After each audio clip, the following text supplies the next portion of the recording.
The morning my mother told me to pack my things, I was standing in the kitchen I'd paid to renovate, holding a mortgage statement with my name on it. Kaylin, you need to leave. Laura needs the space, more than you do right now. No warning. No discussion. Just 5 years of mortgage payments, utility bills, and late-night roof repairs erased in one breakfast conversation.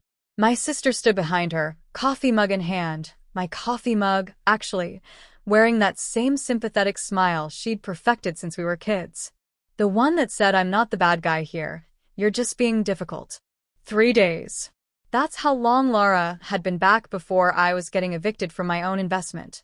I looked at my mom, waiting for the punchline, the moment she'd laugh and say she was kidding.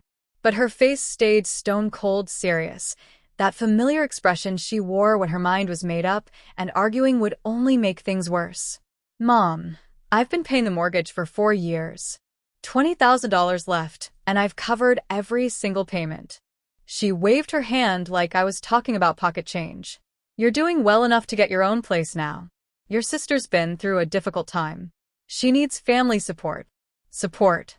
That word tasted like acid coming out of her mouth. Hi viewers, kindly tell us where you're watching from and what time it is. Warm welcome to the family. Enjoy the story. The thing about betrayal is how quiet it sounds in real time. No screaming, no drama. Just your mother's calm voice telling you that your sister's comfort matters more than your financial sacrifice. Just the steady hum of the refrigerator you replaced last summer while she sips tea and rewrites history. I wanted to throw the mortgage statement on the table, wanted to list every repair, every bill, every midnight emergency when pipes burst, and I was the only one who showed up. But something in my gut told me to stay quiet, to just nod and walk away. So that's exactly what I did. I grabbed my keys, walked past Lara's fake concerned expression, and drove to my friend Marcus's cabin outside town. The whole drive, my hands shook on the steering wheel. Not from anger, not yet. From the sick realization that I'd just been erased from my own life by the 2 people who were supposed to have my back. That night, sitting on Marcus's porch with cheap beer and silence, I made a decision that would change everything. I pulled out my phone and started downloading files. Bank transfers, payment confirmations, utility bills with my name, refinancing documents from when I took over the mortgage 3 years ago. Every single piece of proof that I'd built a life in that house while everyone else just lived in it. Marcus looked over my shoulder. "What are you doing, man?" "Collecting receipts," I said quietly. "Because something tells me I'm going to need them." I had no idea how right I was. What would you do if your own family kicked you out of a home you'd been paying for? 2 weeks into living at Marcus's cabin, my phone buzzed with a credit alert that made my stomach drop. Someone had changed the mailing address on my mortgage account. I stared at the notification, reading it 3 times before my brain actually processed what it meant. The new address? My mother's apartment across town. The one she moved to after Dad died, the one I'd been sending her monthly checks to help with rent. My fingers fumbled opening the mortgage portal. When it finally loaded, I saw something that turned my blood cold. Automatic payments. Paused. Override by secondary account holder. I didn't have a secondary account holder. I'd refinanced that house alone, signed every document myself, uploaded every pay stub and tax return to prove I could carry the loan solo. But there it was, plain as day. Someone had added themselves to my mortgage. Marcus walked in with groceries just as I threw my phone across the couch. "Whoa, what happened?" "Laura." The name came out like poison. "She's trying to steal my house." He set down the bag slowly. "What are you talking about?" I showed him the screen, my hands shaking so bad I could barely hold the phone steady. "She somehow got added as a co-borrower. Probably convinced Mom to sign some correction paperwork, made it look official. Now she's pausing my payments so I'll default, and then she can swoop in and claim she's been the responsible one all along." It wasn't just betrayal anymore. This was calculated. Planned.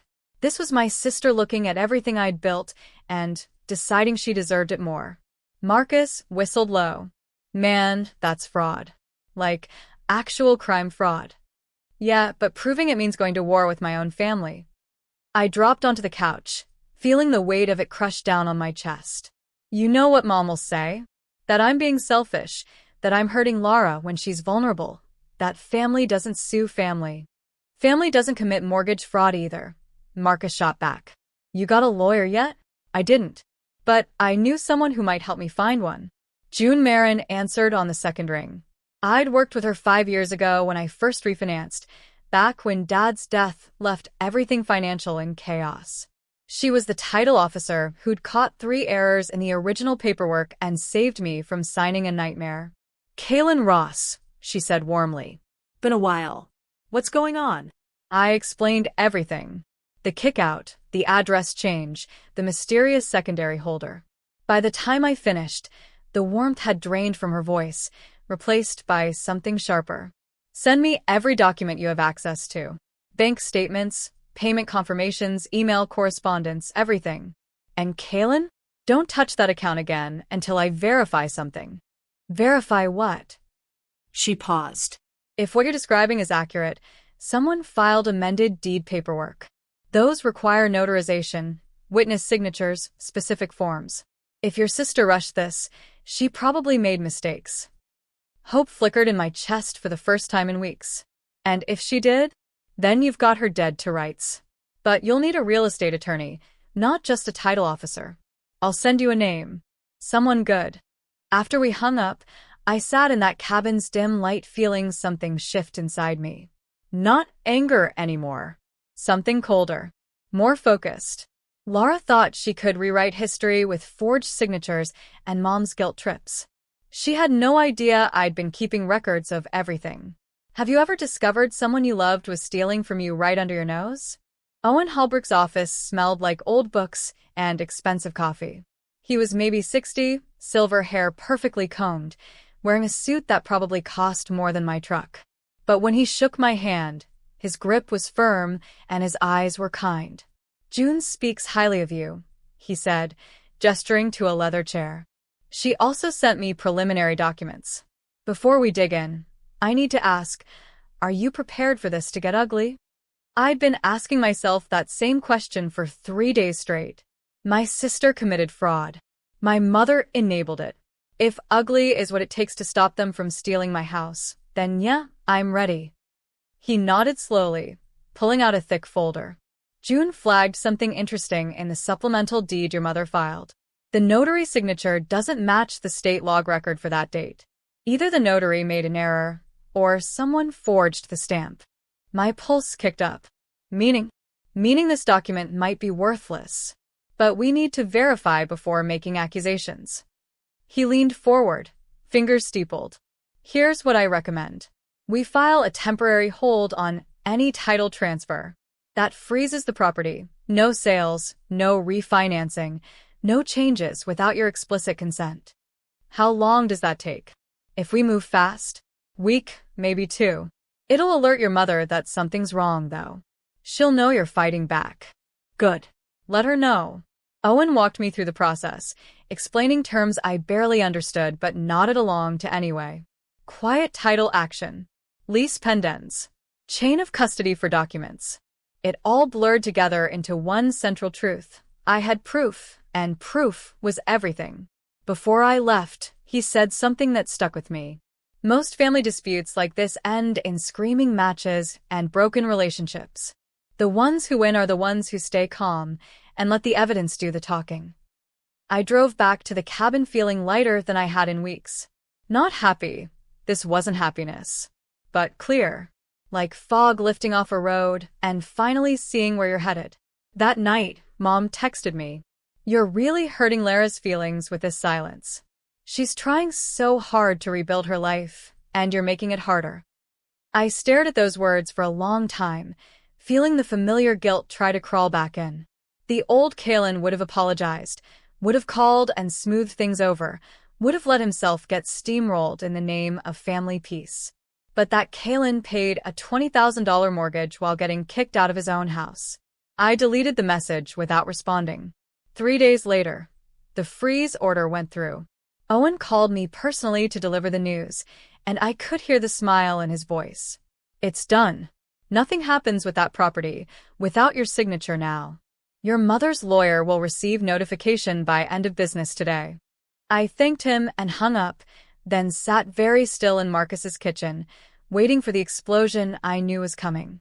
It arrived at 8:30 that night. Mom's name lit up my phone, and I almost didn't answer. But something told me I needed to hear this. "What did you do?" Her voice was shaking, tight with barely controlled rage. "I got a letter from some lawyer saying I can't access my own home equity because of a freeze order." "What is this, Kaylin?" "It's me stopping what wasn't mine from disappearing," I said quietly. "You asked me to leave, remember? Well, I left. But I'm not leaving my investment behind." "Your investment? That house has been in this family for 40 years. And I've been paying for it for 4. Where was Lara during those 4 years, Mom? Where were you when the roof needed replacing or the furnace died in February?" Silence on the other end. Long enough that I thought she'd hung up. Then she said, voice dripping with disappointment, "You've always been so dramatic, Kaylin." The line went dead. I set the phone down carefully, hand steady, heart hammering, because I'd just crossed a line that couldn't be uncrossed. And somehow, I felt more free than I had in years. "What's the worst thing a family member has ever accused you of when you stood up for yourself?" June called back a week later with news that changed everything. "Got the notary records," she said, voice crisp and professional. "The signature on your mother's deed amendment doesn't match the official log. The notary listed claims they never processed any documents for your family that month." I was sitting in Marcus's truck outside a hardware store, engine off, afternoon sun beating through the windshield. "So it's fake." "It's either fake or severely mishandled. Either way, it won't hold up under scrutiny. I'm sending everything to Owen. This strengthens your case considerably." After we hung up, I just sat there, watching people walk in and out of the store with paint cans and lumber and light fixtures. Normal people doing normal things. Meanwhile, my entire family was falling apart over forged documents and lies. Part of me wanted to feel victorious, but mostly I just felt tired. Owen moved fast. Within days, he'd filed additional paperwork, requesting full forensic review of the deed amendment. He also subpoenaed email records from Mom's account and Lara's, looking for any communication about the property transfer. "This is when it gets real," he warned me during a phone call. "They'll know you're not backing down. Expect pushback." The pushback came in the form of Mom's lawyer requesting a mediation meeting. Neutral ground, no court involvement yet, just a chance to resolve this family matter privately. Owen advised against it. Mediation favors the side with less evidence. "You have everything. Why negotiate?" But I agreed anyway because some part of me, the part that still remembered Mom teaching me to ride a bike and Dad's terrible pancakes on Sunday mornings, needed to look them in the eye one more time. The meeting was scheduled for the following Tuesday at a downtown office building. 3 days to prepare. 3 days of Marcus asking if I was sure about this. 3 days of me not sleeping, playing out every possible conversation in my head. Monday night, Lara finally called me directly. First time I'd heard her voice since the kick-out. "Kaylin, please. Can we just talk about this like adults?" Her tone was gentle, reasonable. The same tone she'd used our whole lives when she wanted something. "I'm listening," I said flatly. "Mom's terrified. She doesn't understand legal stuff, and she thinks you're trying to take the house from her. I know you're angry, but this isn't the way to handle it." "How should I handle it, Lara? By letting you steal my mortgage?" She sighed, long and dramatic. "I'm not stealing anything. We just thought it made sense to have my name on the paperwork too, since I'm living there now and helping with expenses." The lie came so smooth, so practiced, I almost believed it myself. Almost. Helping with expenses? I checked the account. No payments from anyone but me since I moved out. "Want to try again?" Silence. Then her voice went cold. "You know what your problem is? You've always kept score. Always acted like you're better than everyone because you're responsible. Well, guess what? Mom chose me. She wants me there. Maybe that should tell you something." She hung up before I could respond. I sat there holding the phone, Marcus watching me from across the room. "What did she say?" he asked quietly. "She said Mom chose her." I looked up at him, something hardening in my chest. "So tomorrow, I'm going to let them live with that choice. The next morning, I put on the only suit I owned, drove downtown, and walked into that office building ready for war. Could you ever face your family in a room and tell them the truth they didn't want to hear? The mediation room was smaller than I expected. Beige walls, conference table, coffee station in the corner that nobody touched. Mom sat on one side with her lawyer, a thin woman in her 50s who looked bored. Laura sat next to her, arms crossed, staring at the table like it had personally offended her. I took the chair across from them, Owen beside me, a manila folder fat with documents sitting between us. The mediator, an older man with wire-rimmed glasses, cleared his throat. We're here to discuss the property dispute regarding the Ross family home. Before we begin, I want to remind everyone that this is a confidential, non-binding conversation. The goal is resolution, not escalation. Mom spoke first, voice tight. I don't understand why we're even here. That house has been in our family for decades. Kaylin helped with some bills, yes, but that doesn't make it his. Owen didn't move, didn't react. Just waited for her to finish. Then he opened the folder. Mrs. Ross, I'd like to submit payment records showing that your son has been the sole financial contributor to the mortgage since 2019. Every payment, every property tax installment, every insurance premium, all from his accounts. He slid the first document across the table. Mom's lawyer picked it up, scanned it, and her expression shifted slightly. Additionally, Owen continued, we have evidence that the deed amendment filed this spring contains a notary signature that doesn't match official state records. The notary in question denies ever processing documents for your family during that time period. Lara's jaw tightened. Mom's face went pale. The mediator leaned forward. That's a serious allegation. It's a documented fact. Owen slid another paper across. Metadata from the digital filing shows the document was uploaded from an IP address registered to Laura Ross's phone. The signature claiming to be Kaylin Ross's authorization was never witnessed by him. The room went dead quiet. I could hear the air conditioning humming, could hear Mom's lawyer whispering something urgent in her ear. I finally spoke, my voice calmer than I felt. I don't want a court battle. I don't want to drag this family through public records and depositions. But I'm also not going to let you erase 4 years of my life because it's convenient for Laura. Mom looked at me then, really looked at me, and I saw something crack in her expression. Not quite guilt. Maybe recognition. So, what do you want? She asked quietly. I glanced at Owen, then back at her. I want out. Transfer the title entirely to you and Laura. Take the house, keep it, do whatever you want with it. Lara's head snapped up. Wait, really? But, I continued, you also take the remaining $20,000 on the mortgage. That's your responsibility now. I'm done carrying it. The mediator raised an eyebrow. Mom's lawyer started scribbling notes. Lara's face went from surprised to horrified in about 3 seconds. 20,000? Mom said faintly, Kaylin, we can't afford that. Then you probably shouldn't have kicked out the person paying it. My voice stayed level, no anger, just fact. You wanted me gone. Fine. I'm gone. But I'm not paying for a house I'm not allowed to live in. Owen added smoothly, my client is offering a clean break. No lawsuit, no fraud charges filed, no public record of the forged documents. In exchange, the property transfers fully to Mrs. Ross and Laura Ross, along with all associated financial obligations. Mom's lawyer leaned back, studying us. After a moment, she whispered something to Mom, who just nodded numbly. Lara's voice came out sharp. This is ridiculous. You're basically punishing us for trying to help. I'm releasing you. I cut her off. You wanted the house? It's yours. But support goes both ways, Laura. Now you get to support Mom with those mortgage payments you promised to help with. Her mouth opened, then closed. No comeback. No smooth manipulation. Just the reality of consequences settling over her like cold water. The mediator cleared his throat. I'll draft a settlement agreement based on these terms. Both parties will have 72 hours to review before signing. We stood. Owen shook hands with Mom's lawyer.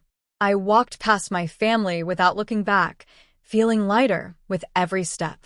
Outside, The autumn air hit my face, and I breathed deep for the first time in weeks.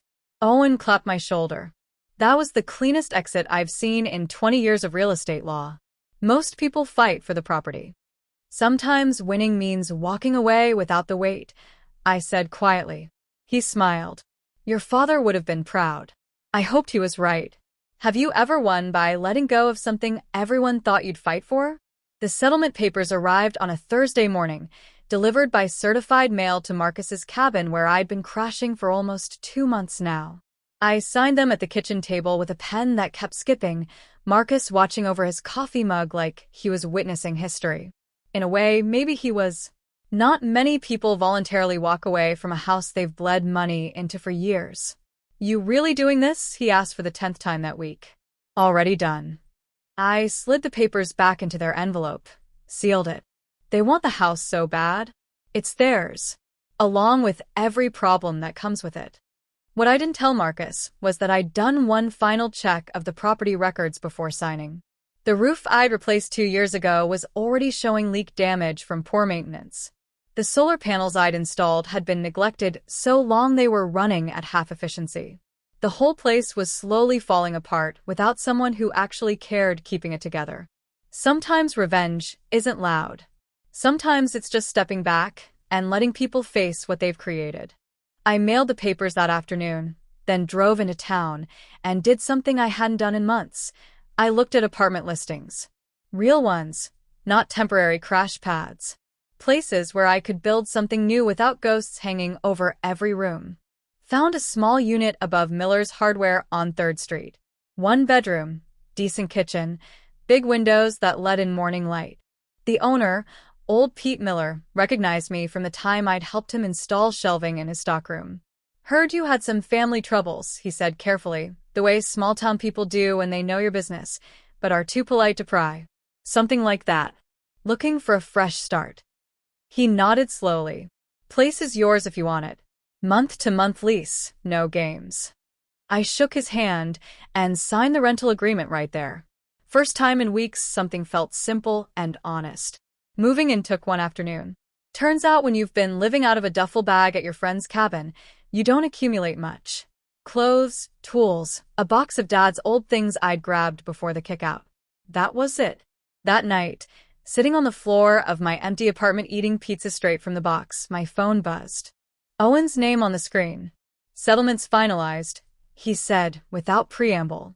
Title transferred to your mother and sister as of 4 p.m. today. The mortgage balance of $20,000 remains in their names. You're officially released from all financial obligation. I let out a breath I didn't know I'd been holding. That's it then. That's it. How do you feel? Honestly, I felt nothing. Not satisfaction, not sadness. Just a quiet emptiness where all that stress used to live. Free, I said finally. After we hung up, I sat in that empty apartment for a long time, watching headlights move across the ceiling from the street below. Somewhere across town, Mom and Laura were probably celebrating, thinking they'd won, thinking they'd outsmarted me. They had no idea the real bill was just coming due. 2 weeks later, Marcus showed me a Facebook post from a mutual friend. Picture of my old house, the lawn overgrown, paint peeling worse than before. Caption said something about how sad it was to see the Ross place falling apart after all these years. I stared at that photo longer than I should have, feeling something complicated twist in my chest. Not regret. Maybe just the ghost of what could have been if people had been honest. But ghosts can't hurt you if you stop feeding them. June called out of nowhere on a rainy afternoon, her voice bright with gossip she was clearly dying to share. Thought you'd want to know. Your old property is being refinanced. Looks like your mother's trying to pull equity to cover the mortgage payments.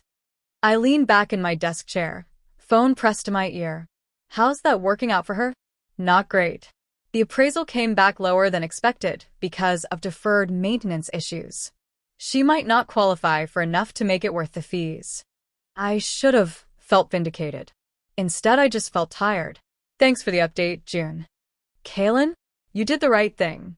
I know it doesn't feel like it now, but you did. Maybe. Or maybe there is no right thing when family turns ugly. Maybe there's just surviving and moving forward. That night, I started sketching plans for custom furniture pieces at my kitchen table. Simple stuff, bookshelves, coffee tables, things I could build and sell on the side. My hands needed to create something good after months of watching things fall apart. Around midnight, my phone lit up with a text from a number I didn't recognize. "This is Laura. We need to talk." I stared at those 5 words, thumb hovering over the delete button. After everything, the lies, the fraud, the smug smile while I got kicked out, she thought we needed to talk? I turned off my phone and went back to my sketches. Some conversations aren't worth having. Have you ever ignored someone who wronged you and found peace in the silence? 3 months after the settlement, I was building a custom bookshelf for a client when my phone rang with a number I'd hoped never to see again. Mom. I almost didn't answer. My hands were covered in wood stain, sawdust in my hair, and honestly, I'd been doing fine without her voice in my head. But something made me wipe my hands and pick up. "Kaylin." Her voice sounded smaller than I remembered. Tired. "I know you probably don't want to hear from me. Then why are you calling?" No anger in my tone, just genuine curiosity. She was quiet for a moment. "The mortgage company sent a default notice. We're 3 months behind." I thought, I was hoping maybe we could work something out. There it was. The real reason for the call. Not an apology, not accountability. Just another ask, another expectation that I'd swoop in and fix things. "Mom, that's not my problem anymore. We signed papers. You wanted the house, you got it." I know. But Kaylin, we're going to lose it. The bank is talking about foreclosure.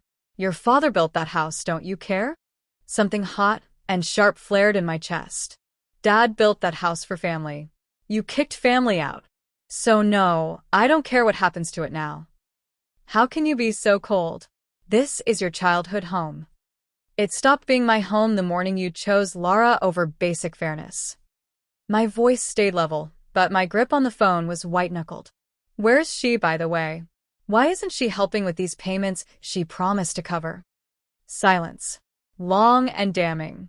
"She moved out 2 weeks ago," Mom finally said, voice barely above a whisper. "Said she couldn't handle the stress of the mortgage. She's staying with her boyfriend now." I actually laughed.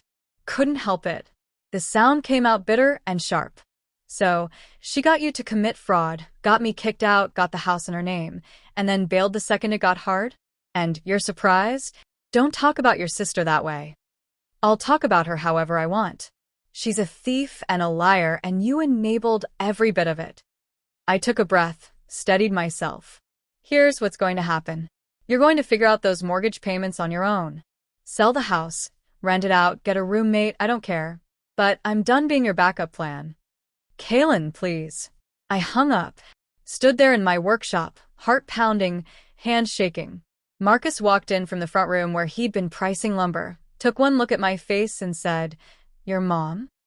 She wants me to save her from the consequences of her own choices." And I said no. The words felt foreign in my mouth. I'd spent 30 years of my life being the reliable one, the fixer, the person who showed up when things got hard. Saying no to my own mother should have felt wrong. Instead, it felt like exhaling after holding my breath underwater. That evening, I got a series of texts from Laura. Started with, "We need to talk about Mom," and escalated to, "You're going to let your own mother become homeless?" And finally, "You've always been selfish. This just proves it."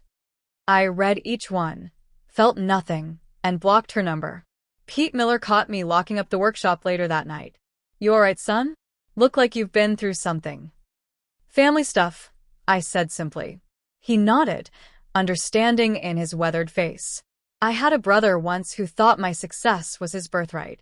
Spent years bailing him out until I realized I was the only thing keeping him from growing up.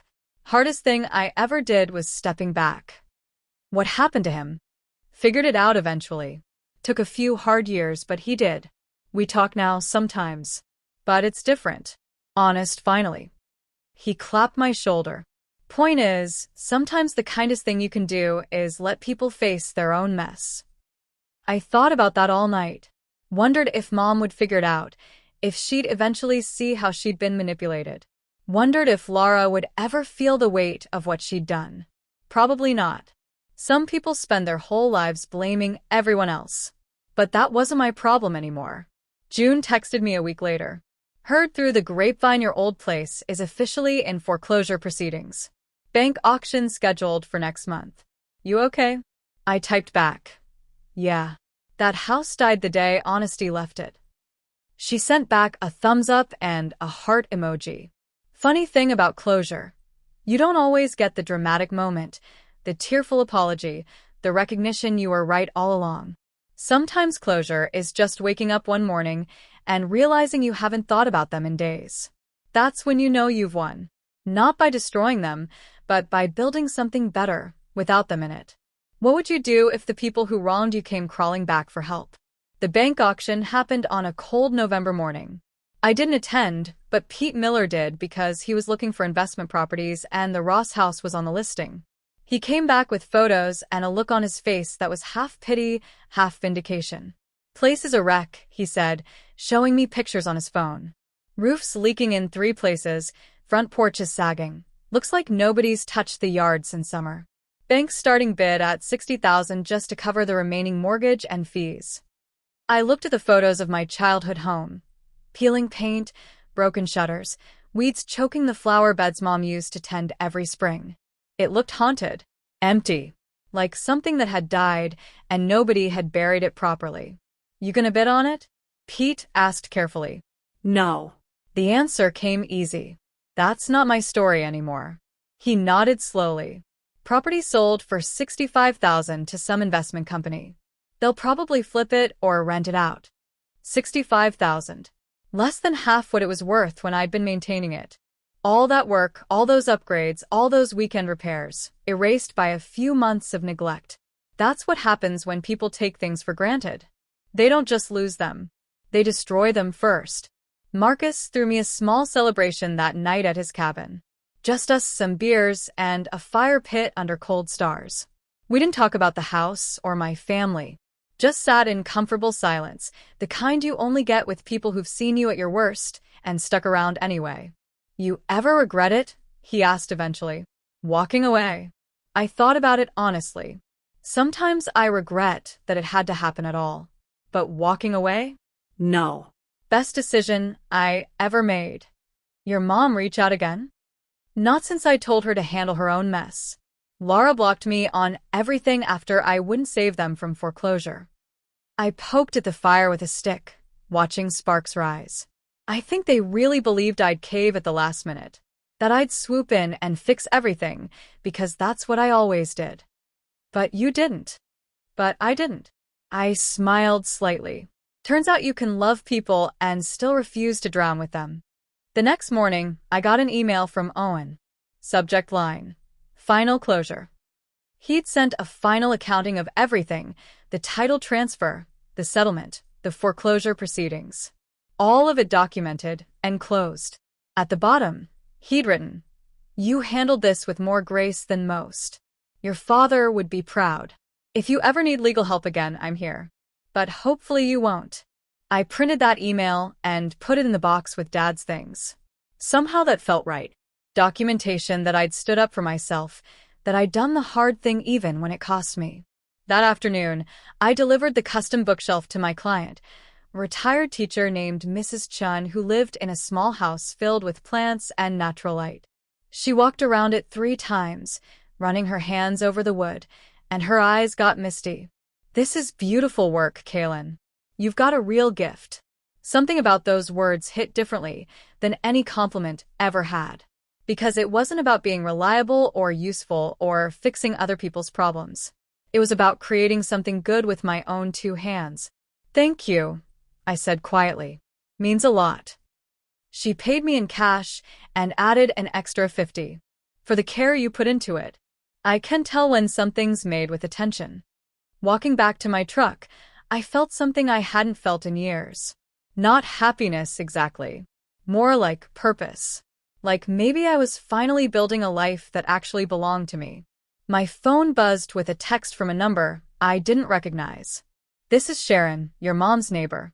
Thought you should know she moved to a small apartment across town. Seems sad, but okay. Laura doesn't visit. Wanted you to know in case you cared. I stared at that text for a long time. Part of me wanted to feel victorious, wanted to say she got what she deserved. But mostly I just felt sad. Sad for what could have been if people had just been honest. Sad for the family we could have been if fairness had mattered more than favoritism. But sadness isn't the same as regret.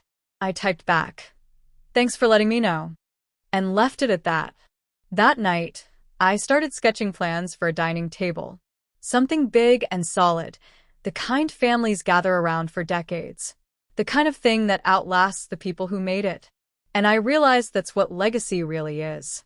Not property or inheritance or whose name is on what deed. It's what you build that matters. And who you become while building it. Ever walked away from something broken and found yourself building something better? Winter came hard that year. Snow piled up on 3rd Street, and from my apartment window, I could watch the whole town slow down, settle in, hibernate. I spent those months building furniture and learning to be alone without being lonely. Turns out there's a difference. Lonely is what I felt in that house, surrounded by family who didn't see me. Alone is what I felt in my apartment, surrounded by work I was proud of. Alone felt better. Pete started sending clients my way, people who wanted custom pieces, quality work, things made to last. Word spread the way it does in small towns. Within 3 months, I had more orders than I could handle alone. "You should hire help," Pete suggested one afternoon, watching me sand a table in the workshop he'd let me rent behind the hardware store. "Maybe eventually. Right now I kind of like the quiet." He understood. Pete understood a lot of things without needing them explained. In January, I got a letter forwarded from my old address. Handwritten, Mom's shaky script on the envelope. I almost threw it away unopened. But curiosity got the better of me. Inside was a single page, and the words were simple.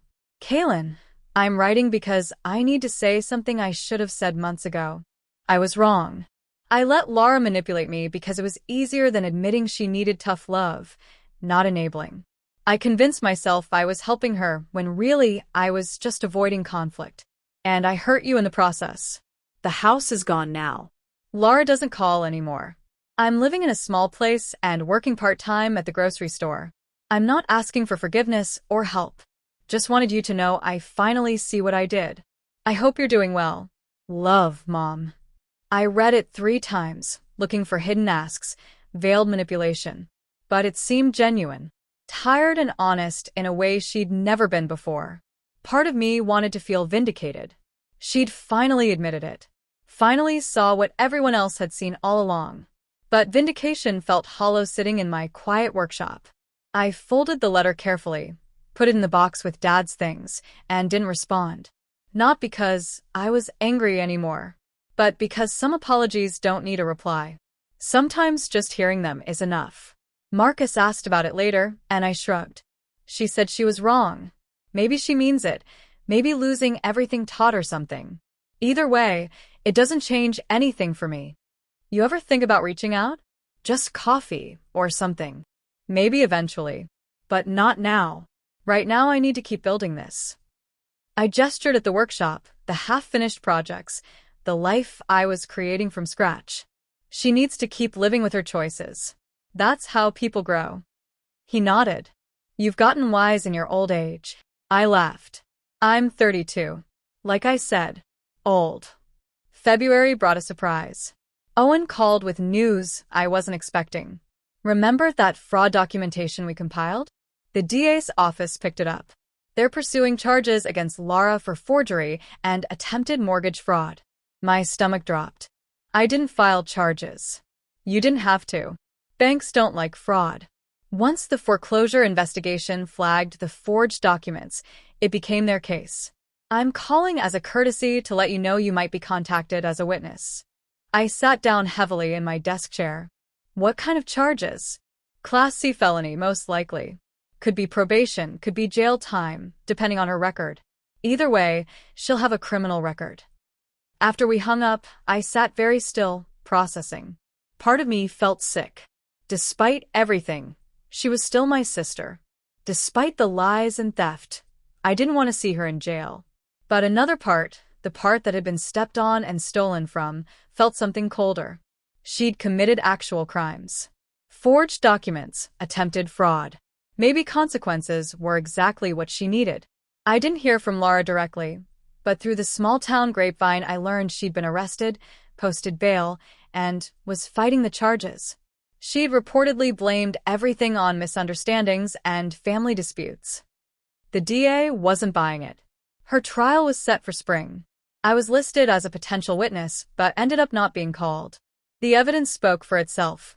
Forged signatures, falsified documents, clear intent to defraud. She took a plea deal. 2 years probation, restitution fees, community service.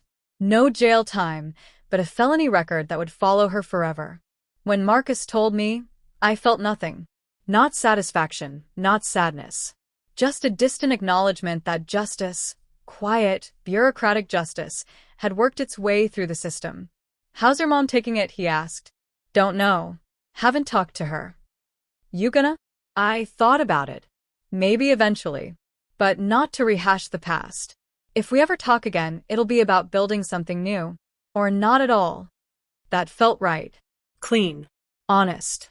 Spring came slowly, melting the snow inch by inch. And with it came something unexpected, peace. Real peace. The kind that settles in your bones when you realize you don't owe anyone anything anymore. Have you ever found peace not in reconciliation, but in simply moving forward? By the time summer rolled around, my furniture business had grown enough that I hired an apprentice, a kid named Danny, who reminded me of myself at 20. Eager, hardworking, good with his hands. Teaching him felt like passing something forward. Something better than property or money. Skills. Pride in good work. The satisfaction of creating things that last. One evening in late June, I was closing up the workshop when I saw someone standing by my truck. Older, grayer, wearing a coat too heavy for the weather. Mom. My first instinct was to turn around, walk the other way. But something stopped me. Maybe curiosity. Maybe I'd healed enough that seeing her wouldn't hurt anymore. "Kaylin," she said quietly. "I know I'm probably the last person you want to see. What are you doing here, Mom?" She clutched her purse like a shield. "I wanted to see what you've been building. Pete told me you're doing well with the furniture work." I waited, saying nothing. "I'm not here to ask for anything," she continued quickly. I needed to see that you're okay. That I didn't completely destroy your life with my mistakes." I leaned against my truck, studying her. She looked smaller than I remembered. Tired. Real in a way she'd never been when she was choosing sides and rewriting history. "I'm doing fine," I said finally. "Better than fine, actually. I can see that." She smiled slightly, sadly. "Your father would be proud. You're building beautiful things." We stood in silence for a moment, the summer evening settling around us. "I read your letter," I said.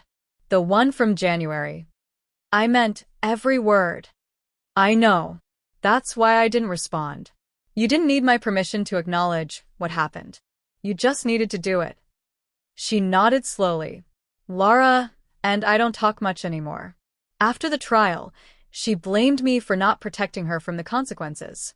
I told her I was done protecting anyone from anything. That's what got us here in the first place." "How are you managing?" "Small apartment. Part-time job. It's humble, but it's honest." She looked at me directly for the first time. "I'm learning to live with what I can actually afford instead of what I think I deserve." That might have been the wisest thing she'd ever said. "I don't know if we'll ever be close again," I said carefully. "Too much happened. But I don't hate you either. I just needed you to understand that fair matters. That you can't play favorites and expect everyone to smile through it." "I understand now. Took losing everything to see it, but I do." We talked for another 20 minutes. Small talk mostly. Her job at the grocery store. My growing business. Nothing deep, nothing painful. Just two people who used to be family learning to be strangers who were kind to each other. Before she left, she said, "I don't expect forgiveness. I just wanted you to know I finally see what I did. And I'm sorry." "I know, Mom. Take care of yourself." She nodded and walked away, and I watched her go without the weight I'd carried for months. Later that night, Marcus came by with pizza and found me on the workshop roof, looking at stars. "You good?" he called up. Yeah. Mom stopped by earlier. He climbed up, settled beside me. "How'd that go?" "Surprisingly okay." She apologized for real. I didn't forgive her, but I didn't hate her either. Just acknowledged it and moved on. That's growth, man. Maybe it was. Or maybe it was just exhaustion.